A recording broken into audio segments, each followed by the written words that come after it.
दूसरा तिमुथियुस अध्याय 2 वाक्य 15 में लिखा है, अपने आप को परमेश्वर का ग्रहण योग्य और ऐसा काम करने वाला ठहराने का प्रयत्न कर जो लज्जित होने ना पाए और जो सत्य के वचन को ठीक रीति से काम में लाता हो। जब आप मसीह में आते हैं तो आप कुछ दैवीय सच्चाइयों में लाए जाते हैं, जैसे कि अनंत जीवन, सत्यनिष्ठा, मसीह में आपकी पहचान इत्यादि। किंतु इन सच्चाइयों का अवश्य ही अध्ययन किया जाना है, समझा जाना है और सचेत रूप से जिया जाना है। वे स्वतः ही आपका अनुभव नहीं बन जाते हैं क्योंकि आपने उनके बारे में सुना या पढ़ा है। आपको वचन का अध्ययन करना पड़ेगा और अधिक जानने के लिए। आपके ऊपर एक जिम्मेदारी रखी गई है, खोजने के लिए, समझने के लिए और सच्चाई को जीने के लिए। और परमेश्वर का वचन सत्य है। यूहन्ना अध्याय 17 वाक्य 17। बाइबल कहती है, तब हम जानेंगे अगर हम यहोवा को जानने का प्रयत्न करेंगे।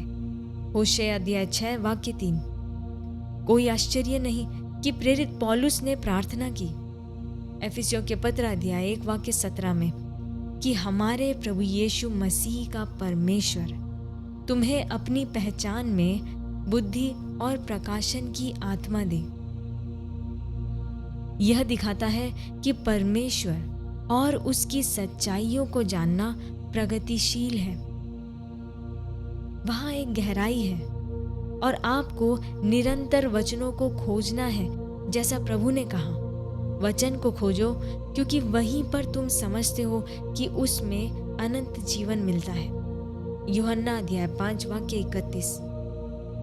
अनंत जीवन की महत्ता को सोचिए। बाइबल कहती है, परमेश्वर ने हमें अनंत जीवन दिया है। पहला यूहन्ना अध्याय 5 वाक्य 11। अगर आपने यह जीवन ग्रहण किया है तो इसको समझना जरूरी है कि यह कैसे कार्य करता है और इसे कैसे जीना है। यह सत्यनिष्ठा के साथ भी लागू होता है। वचन घोषणा करता है कि उसने उसे हमारे लिए पाप बना दिया ताकि हम उसमें होकर परमेश्वर की सत्यनिष्ठा बन जाए। दूसरा कुरिन्थियों के पत्र अध्याय 5 वाक्य 21।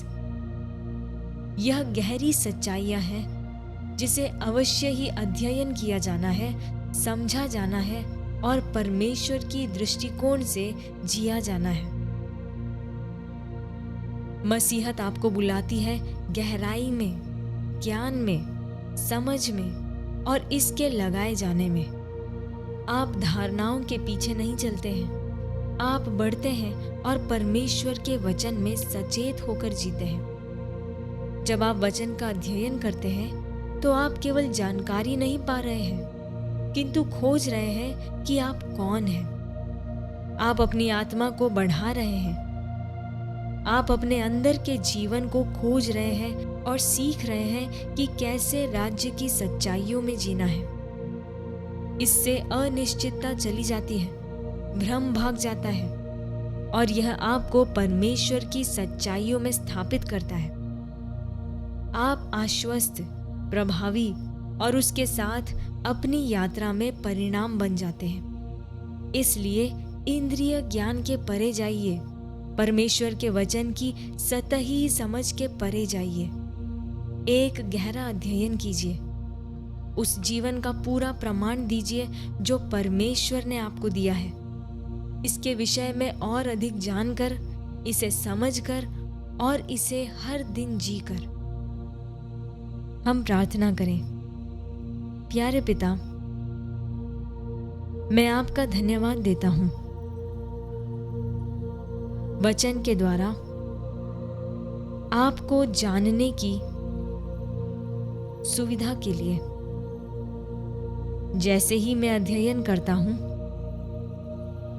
आप मुझे अंतर्ज्ञान, समझ और प्रकाशन देते हैं। मैं अनंत जीवन, सत्यनिष्ठा और मसीह में मेरी पहचान के ज्ञान में बढ़ता हूँ और मैं सुसमाचार की आशीषों की परिपूर्णता में चलता हूँ। यीशु के नाम में आमीन।